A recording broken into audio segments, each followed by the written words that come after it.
네. 누수가 돼서 천장에서 누수가 돼가지고 네, 네. 천정, 벽, 뭐 바닥까지 다 젖어가지고 뭐 곰팡이 피고 썩었다. 네. 그럼 다 교체해야 되잖아. 네.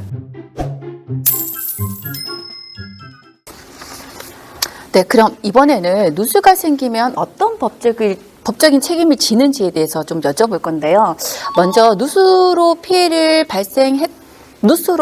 발생시켰다면 민법상 뭐 공작물 관리자의 책임을 진다고 아까 하셨잖아요. 이제 공작물 관리자 책임이라는 용어도 좀 생소하고 이게 어떤 내용인지에 대해서 간단하게 말씀 좀 부탁드리겠습니다. 공작물에는 네. 아파트 건물도 포함되니까 이 네. 아파트 누수 하자 네. 이거로 이제 피해를 끼쳤으면 1차적으로 점유자. 네. 뭐 아파트의 점유자는 세입자가 되겠죠. 네. 세입자 임차인이 먼저 책임지고 네. 세입자한테 과실이 없으면 이제 임대인이 집주인이 책임지는 거죠. 공용 부분 하자는 다르겠죠. 공용 부분은 네. 그 대표하는 네. 전체 구분 소유를 대표하는 입주자 대표회의가 책임진다. 네. 그에 다르죠. 그런데 혹시 매매나 예. 경매로 매수한 아파트가 만약에 누수가 생겨서 아래층에 배상을 해야 된다면 이건 또 어떻게 해야 되나요? 예, 이제 이 경우는 민법 582조에서 매도인의 하자 담보 책임이라는 게 있습니다. 매도인의 하자 담보 집을 책임. 판 네네. 매매한 사람, 매도한 사람의 하자 담보 책임. 네. 하자가 생기면 당신이 담보를 해주라 네. 하는 그런 책임인데 네. 이게 이제 과실이 없어도 책임지는 이제 무과실 책임이에요. 그런데 그래 되면 아래층에 이제 누수로 인해서 손해가 생겼으면 일단 매수인인 내가 네. 아래층 사람한테 피해 배상을 해주고 네. 누수 공사도 해줘야 되겠죠. 네네. 그렇게 해주고 이제 판 사람한테 네. 매도인 상대로 해가지고 네. 네. 그 누수 사실 누수가 하자니까 하자를 안 날로부터 6개월 내. 6개월 중요합니다. 이내에. 네. 하자를 안 날로부터 6개월 내에는 네. 청구를 해야 돼요. 이거 네. 보수를 해주거나 배상을 해달라고. 그거 청구 안 하면 이것도 기간이 지나가지고 더 이상 청구 못하게 되는 겁니다. 네. 근데 이제 누수 하자가 너무 중대하고 도무지 하자 원인을 찾을 수 없다. 네. 하자 원인을 찾았는데 집을 통째로 뜯어내야 된다. 보수하려면. 네. 이런 것들은 이 매수인인 위청 소유자는 이 매매 계약을 파기시켜 할 수 있어야 되겠죠. 네. 매도인한테 나 이런 집 못 살겠다. 당신이 나를 속이는 게 아니냐. 네. 이래서 계약을 할 수 있나요? 해제하고 저희는 매매 대금 돌려받을 수 있는 겁니다. 아. 그리고 네. 이제 경매로 이렇게 네. 매수를 했을 때는 네. 그 누수 하자가 있다 해도 매도인을 상대로 하자 담보 책임을 물을 수 없다 하는 이제 민법의 규정이 있습니다. 그러면 아파트 누수로 법적 책임이 인정된 뭐 여러 가지 사례들이 있을 건데 몇 가지 소개를 좀 해주신다면? 네, 한 가지 사례를 소개해드리면 이제 이 경우는 아파트 원인을 알아보니까 아파트 외벽에서 네. 빗물이 새어들어서 이제 그 위층 세대에 네. 바닥이면서 아래층 세대의 천장이 되겠죠. 이 부분이. 네. 네. 네. 그쪽을 타고 들어와 가지고 아래층에 누수가 됐어요. 이럴 때는 위층 세대한테 위층 세대의 전유 부분인 그 슬라브 통해서 물은 샜지만은 네. 원인은 외벽에 있잖아요. 외벽 균열. 네. 그렇죠. 네. 네. 거기서 물이 들어왔는 거니까 네. 위층 세대는 책임이 없고 네. 이때는 아파트 공용 부분이니까 입주자 대표회의가 책임진다. 이런 판례가 있습니다. 네. 네. 결국 이제 아파트 아래층 세대의 누수는 당연히 위층 세대의 책임이라는 이런 공식이 성립되지 않는다는 겁니다. 위층에서 누수는 됐지만 그 원인을 파고들면 네. 위층이 아닌 외벽에서 네. 물이 들어오는 경우도 있기 때문에. 네. 그래서 서울 이제 동부지법 판례를 보면 네. 이 경우에 방금 말씀드렸던 것처럼 외벽은 공용 부분이니까 공용 부분인 외벽에서 빗물이 새어들어서 이렇게 위층에 그 슬라브를 통해서 아래층으로 누수가 되었을 때는 네. 위층 전유 부분의 설치 보존상 하자로 볼 수 없다. 네. 특히 이제 공동주택 외벽은 건물의 외관이나 안전을 유지하기 위해서 필요한 부분으로서 네. 그 구조 자체가 구조상 공용 부분이라는 겁니다. 네. 그래서 이때는 그 하자로 인한 책임은 공용 부분 소유자 전원의 책임으로 돌아간다. 결국은 그 전원을 구성원으로 하는 입주자 대표회의가 네. 책임져야 된다. 네. 그런 내용이죠. 일단은 전유 부분에 속하는 일동의 건물의 설치 또는 보존의 하자로 인해서 타인에게 손해를 가한 때에는 그 하자는 공용 부분에 존재하는 것으로 추정한다. 이 부분이 네. 이 부분도 어떤 판결이 이유가 됐는데 네. 방금 말씀드린 것도 그렇지만 앞에 제가 말씀드렸던 것처럼 네. 지금 내 집에 내가 2층인데 2층에서 누수가 됐어 천장에서. 네. 근데 나중에 원인을 보니까 한 5층에서 네. 5층에서 누수가 시작된 겁니다. 네. 원인이. 그러니까 누수가 되었으면 수도 계량기를 조사해 보면 누수가 된 그 기간에 물 사용량이 엄청 많을 거잖아요. 네, 네. 그러니까 그 사이에 3층, 4층은 물 사용량이 변동이 없어. 근데 5층은 엄청 많아. 네. 누수가 된 기간에. 아, 거의 그거로 보면 거의 5층 책임이잖아요.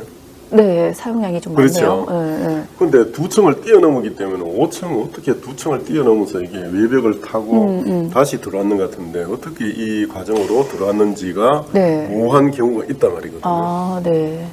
그래서 이런 문제가 생기기 때문에 위층의 전유 부분에 어떤 하자가 인게 명백하지 않으면 이거 공용 부분 하자로 추정한다.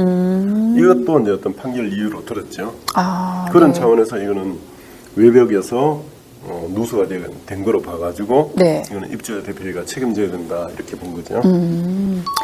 그러면 누수로 인해서 배상받을 수 있는 손해 범위는 이게 어떻게 되나요? 재산상 손해 외에 정신적 손해로서의 어떤 위자료도 받을 수 있을까요? 수리가 가능한 정도 같으면 수리비 네.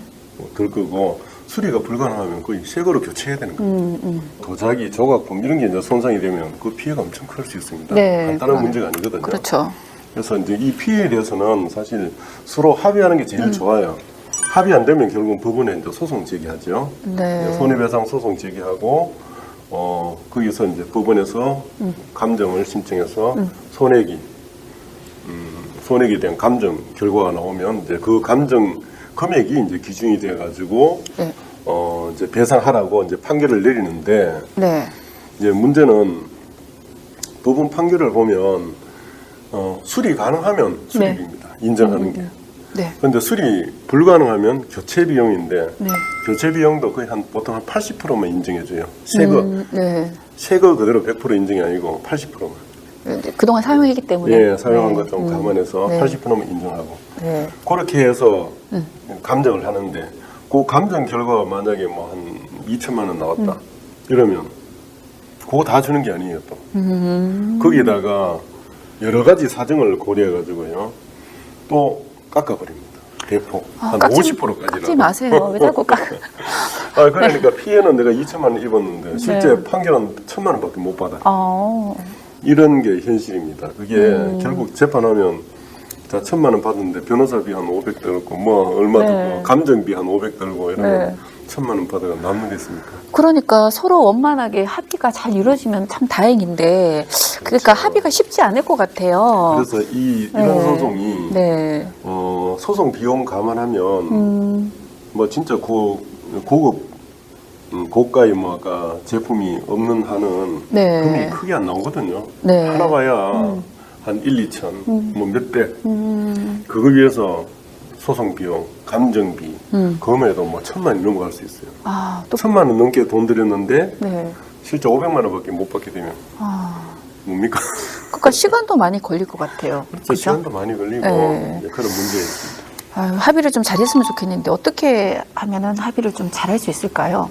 일단은 서로 감정적으로 제 생각에는 네. 뭐 입주자 대표의 관리소장하고 싸우는 경우도 있는데 그럴 필요가 없잖아요. 이런 경우는 서로가 원만하게 네. 자, 내가 이런 피해를 입었다는 사실을 자세히 알리는 겁니다. 알리고 협조를 구하고 서로 그러면 서로 원만하게 될 수 있잖아요. 같이 확인해 보고 네. 또 같이 하자 뭐 누수가 어디에 생겼는지 같은 업체를 아니면 각각 업체를 선정해서 같이 조사해 보자. 같이 견적을 내보는 것도 견적도 같이 내보고 이렇게 해서 나오는 대로 네. 그냥 원만히 서로 뭐 이렇게 절충해가지고 합의 보면 제일 좋은데 네네.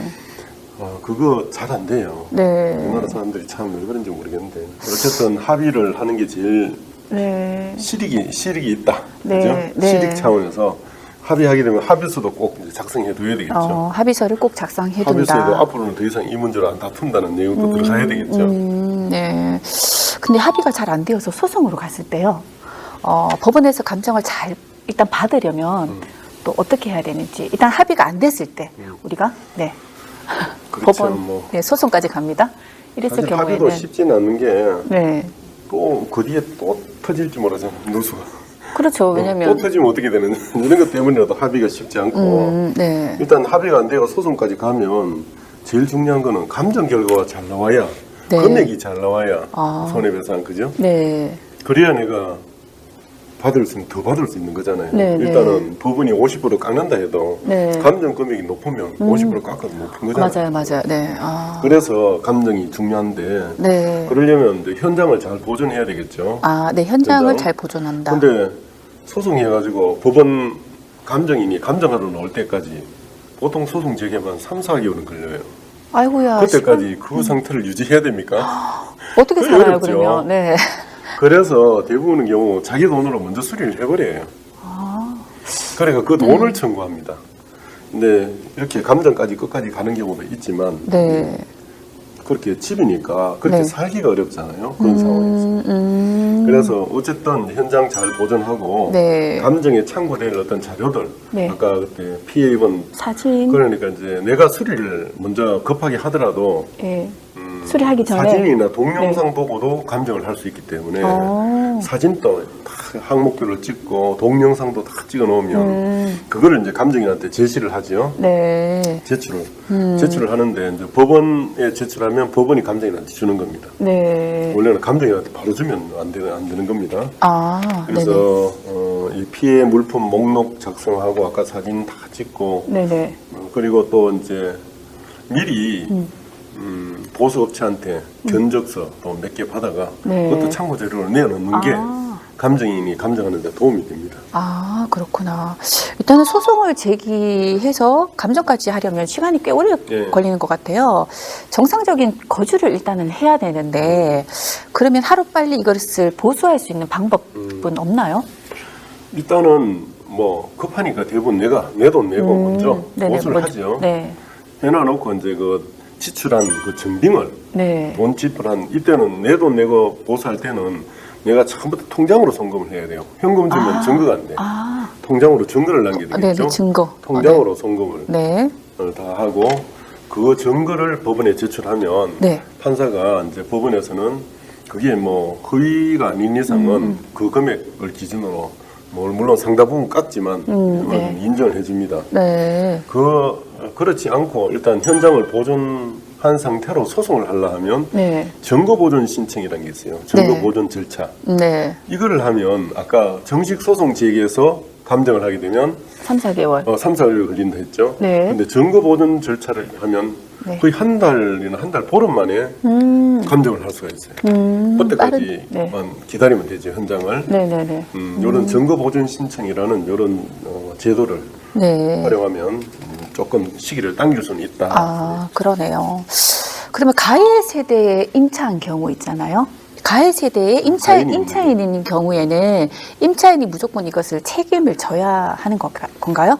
네, 아까 이 점에 대해서 앞부분에서도 말씀을 좀 드렸고요. 네. 아까 공작물 책임은 1차적으로 점유자인 세입자한테 있고 네네. 점유자가 과실이 없을 때 소유자한테 있죠. 네네. 요거 관련해서 이제 판례가 있습니다. 서울지법에 옛날 2001년도 판례긴 한데 네. 윗집에 바닥에 누수가 생겼어요. 네. 바닥에 매설된 수도 배관이 터졌어. 그래서 아래층에 이제 누수가 됐습니다. 네. 그래서 윗집에서 아랫집 상대로 임차인하고 집주인 상대로 손해배상 소송을 했습니다. 네. 참 아랫집에 소유자가 죄송합니다. 네, 괜찮습니다. 윗집에 네네. 네. 임차인과 아까 소유자를 상대로 그러니까 임차인이 원인 제공자인지 네. 소유자가 원인 제공자인지 알 수 없잖아요, 보통은. 네. 그러니까 둘 다를 피고로 넣습니다. 그래서 이 경우에 소송에서 이 윗집의 임차인이 네. 자기는 자기한테 책임이 없잖아요. 바닥에 네. 바닥에 매설된 안 보이는 수도 배관이 터졌어. 그 임차인 잘못 아니잖아요. 그렇죠. 세입자 잘못을 근데 세입자가 만약에 뭐 가구를 옮기다가 팍 찍어서 아, 네네. 그래서 바닥이 푹 파이면서 배관이 파열됐다. 이런 임차인 잘못이에요. 이제 그런 게 아니고 네. 그냥 저절로 그냥 누수가 돼서 네. 아무 문제가 없었는데 그런 게 임차인 잘못이 아니잖아요. 그렇죠. 그럼 임차인으로서는 그런 하자가 생겼다 하면 즉시 알리면 돼. 그래서 네. 임차인은 임대인한테 즉시 알리고 네. 이제 수리해달라고 청구를 했어요. 네네. 자, 그런 정도부터면 이거는 임차인한테 책임이 없고 네. 이거는 임대인한테 책임이 있다고 판사가 판결을 한 겁니다. 네. 왜냐? 네. 그 판결 이유를 보면 네. 바닥에 매설된 수도 배관의 이상으로 인한 누수는 네. 임차인이 스스로 수선해서 사용할 수 있는 사소한 하자나 미리 예견해서 방지할 수 있는 하자에 해당되지 않는다는 겁니다. 네. 그렇잖아요. 네, 맞아요. 뭐 사소한 하자는 임차인이 저기 살면서 수선해서 하면 되는데 네네. 바닥에 매설된 눈에도 안 보이는 수도 배관 이상까지 네네. 자기가 수선할 의무는 없는 겁니다. 네네. 그래서 이 경우는 손해 방지에 필요한 주요 의무를 이제 임차인은 다 했다는 거죠. 그렇기 왜냐면, 때문에 임대인만 이제 손해배상 책임을 진다 하는 판례가 있습니다. 일단은 어떤 일이 발생했을 때는 무조건 임차인이라면은 집주인, 소유자한테 알려야겠죠. 이것을 그 알려야 상황들을. 한다. 예, 그러면은 알려서 조치해달라고 이것 좀 해야 되겠죠. 그러니까 손해 방지 필요한 주요 의무를 다 했다는 거네요. 그럼 피해 세대가 합의가 안 된 상태에서 일방적으로 누수 하자 부분에 대한 보수 공사 그리고 피해 가지 도구를 교체한 경우에 네. 이런 경우에는 그 금액을 전부 지급받을 수 있는지. 예. 그렇죠. 이제 실제 아까 정식으로 법원에서 감정인을 통해서 다 감정을 해야 돼요. 네. 그래야 이제 객관적이 되잖아요. 네. 근데 급하니까 대부분 그거 살 수 없으니까 임의로 자기가 먼저 교체를 해 수리하고 통상적인 비용 들여서 교체를 하고 했으면 괜찮은데 네. 훨씬 더 좋은 고급제품으로 돈 더 이참에 들여가지고 좋은 걸로 다 바꿀 네. 거야 이러면서. 이참에 진짜 네. 집을 한 단계 업그레이드 시키자 네. 이런 마음으로 네. 엄청 들여서 했다. 네. 그걸 인정해주면 안 되겠죠. 그렇죠. 그래서 예. 법원이 이제 이거 제주지법의 판례 하나를 보면 네. 기존 자재보다 고급 자재로 수리한 경우 네. 이런 경우에는 통상의 보수 비용이 한정해서 손해배상해 주면 된다 이렇게 판결했습니다. 네. 그러면 피해 세대가 하자 보수 기간, 그 수리 기간 동안에 집에서 거주할 수 없다면 뭐 호텔 숙박비도 받을 수 있다고 하더라고요. 네. 그 실제 받을 수 있나요? 통상적인 이제 호텔 정도의 이제 네. 숙박하는 정도. 아니 뭐 호텔에 왜 자느냐? 어디 모텔에도 얼마든지 잘 수 있는데 이러면 네. 네? 호텔에 가서 보통 통상적인 수준이 한 7만 원에서 10만 원 이렇게 보면 네. 피해자는 가해자한테 내가 이래 집에 못 살게 됐으니까 수리하는 기간 한 뭐 일주일, 뭐 닷새 동안 네. 내가 한 이런 정도 규모의 호텔에 가서 거주해야 되겠다. 그렇게 미리 통지를 하는 게 네. 그래서 양해를 구하는 게 맞겠죠. 그렇죠. 서로 또 원만하게. 그죠? 만약에 합의가 안 되어서 소송까지 가면은 비용이 많이 들지 않나요? 많이 들죠. 아까 네. 말씀드렸던 것처럼 아니 감정 결과가 1,000만 원 나왔다. 아니 1,000만 원 나와도 50% 깎아버리면 500만 원. 겁니다. 네. 근데 뭐 변호사 비용이 뭐 기본 착수금이 300, 맞아요. 500 들고 또 감정비가 몇백 들어요. 최소한 몇백. 그게 아이고야. 1,000만이 넘어설 수도 있어. 네. 자 그러면 배보다 배꼽이 크다 네. 하는 게 이게 적용이 되겠죠. 네. 그래서 네. 결과적으로 이게 하자 소송이랑 이거 누수로 인한 손해배상 소송이 참 실익이 네. 감정적으로는 막 그냥 저 사람한테 내가 재판에서 이겼다. 하지만 그 금액으로는 손해 보는 경우도 생기니까 그걸 또 상처뿐인 영광 뭐 이런 것도 이런 표현이 맞을는지 모르겠지만 그런 네. 일도 있을 수 있다는 거죠. 네, 정말 변호사님 방금 말씀하신 것처럼 배보다 배꼽이 크다. 그렇죠. 네, 실익이 근데 없는 경우가 있다. 네, 쉬운 일은 아니네요. 그래서 가능하면 법원에서 조정하고 할 때 네. 아니면 서로 합의하는 게 제일 좋고 조정할 때 그냥 그대로 합의하는 게 제일 좋다. 조정에 응하는 게 좋다. 그렇죠. 뭐 웬만한 분들은 서로 합의가 될 건데 꼭 안 되는 분들이 있어요. 진짜 말이 네. 안 통하시는 분들은 아주 소수가 있습니다. 네, 그런 분들이 네. 이제 소송까지 가는 거죠. 그렇죠. 예. 그러면 피해 세대가 누수로 인해서 받는 뭐 스트레스가 엄청날 수도 있는데 그러한 뭐 정신적 손해에 대해서는 어떻게 배상받을 수 있을까요? 대법원 판결을 보면 원래 재산적으로 피해 배상을 해주면 정신적 피해는 재산적 피해 배상으로 정신적 고통은 어느 정도 회복된다 이렇게 판단했어요. 네. 그래서 원칙적으로는 정신적 피해에 대한 손해가 위자료입니다. 위자료. 아, 네. 이거는 뭐 이혼한 사람만 위자료가 인정되는 게 아니라 네. 이거는 정신적 피해에 대한 배상을 위자료로 하는 거니까. 네. 우리 위자료는 원칙적으로 인정 안 합니다. 그런데 재산상 손해 배상으로 회복할 수 없는 정도로 네. 훨씬 더 큰 정신적 손해가 입증만 하면 네. 이제 그거는 이제 가해자가 그런 사정을 알았거나 알 수 있었을 때 네. 이거는 특별한 사정으로 인한 손해로 봐가지고 네. 가해자도 그만한 고통을 받았겠다 이런 걸 네. 알았거나 알 수 있었어요. 그러면은 몰라도 네. 알 수 있었으면 된다. 네. 이때는 그러면 배상할 수 있다. 아, 그래요? 정신적 피해에 대해서 배상을 받을 수 있는 뭐 사례를 예. 하나. 그 대전지방법원 판례를 하나 보면 네. 한번 사례를 조금 이거는 좀 리얼한 사례이기 때문에 네. 좀 구체적으로 한번 말씀드릴게요. 네. 가해자가 201호에 거주했습니다. 네. 참 그 가해자가 가해 아파트 네. 누수를 일으킨 아파트가 201호입니다. 네. 그 전면 발코니에 설치된 보일러 온수 분배기가 그거 설치됐다네요. 네. 이 아파트는 보일러 온수 분배기의 그 배관에서 누수가 발생해서 네. 아래층인 101호에 네. 흘러 이제 물이 천장에서 뚝뚝 떨어지고 벽을 타고 흘러내리고 네.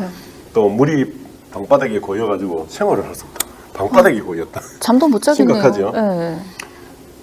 그래서 문제 제기를 했는데도 적반하장격으로 도리어 거꾸로 욕을 하고 막 무시하고 1년 정도를 이 고통 속에 지냈답니다. 잠을 어떻게 잤나? 그죠? 그렇죠. 네. 그래서 근데 1년 정도 지난 뒤에 몰래 이제 누수 하자를 알고 자기가 수리를 했대요. 누가 그 집주인이요? 위층 주인 아, 위층 주인이. 가해자가 진작 수리해줬으면 아무 문제가 없었는데 그러니까. 괜히 무시하고 욕하고 버티다가 몰래 이제 수리해줬다. 이 경우는 법원이 봐도 너무 괘씸하다. 그렇죠. 그래서 무려 1,000만 원, 인재로 1,000만 원 인정하는 사례가 잘 없는데 그 정신적 피해. 정신적 피해를 1,000만 원 1,000만 원. 배상하고 오, 보통 뭐 특이한 한 사례다. 1, 200, 2, 300이 단데 네. 무려 1,000만 원을 배상했습니다. 이유 한번 보세요. 이 재밌는 네. 게 네네.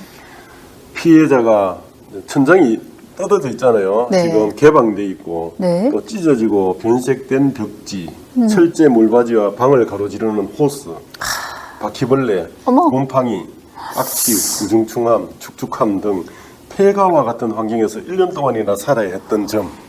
아니 1년 동안 이렇게 생활할 수 있나요? 이 이런 집안 공간에? 환경이 이렇게 열악하니까 이웃이나 아들이 네. 피해자를 찾아오지도 못해가 외롭게 생활해야 했던 점. 그럼 아들은 또 뭐 했냐고 그러면 이 상태에서 그 부모님인 것 같은데 그러면. 그래 말이죠. 예. 아. 근데 네. 이 피해자는 이거 어떻게 해결해 보려고 동전서주하는데 가해자는 협조하기는 커녕 네. 남의 일인 양 전혀 무관심으로 일관했던 점. 아. 그리고 일찌감치 누수 원인을 알고 있었는데도 네. 거의 1년이나 지나서 몰래 수리하고 마치 자기 아파트에는 아무 하자가 없었던 것처럼 네. 행동한 거예요. 아. 그래서 피해자가 또 신경 쓰느라 정신과 진료까지 받았다. 네네네. 이런 점 때문에 이거는 재산상 손해만으로는 회복할 수 없는 정신적 손해가 있다. 네. 그리고 가해자도 이런 정도 사정이 여러 차례 가해자한테 항의하고 문제 제기했는데 아무리 협조를 안 했잖아요. 네네. 이런 피해를 입고 있다는 사정을 알고 있었다고 보여진다. 네. 그래서 위자료 1,000만 원을 배상하라. 이제 이렇게 판결을 내렸습니다. 투자 대표회의가 네. 피해 입은 세대에게 대해서 네. 재산적 손해로 928만 원, 정신적 손해로 250만 원, 아, 네. 합계 1,178만 원 배상하라.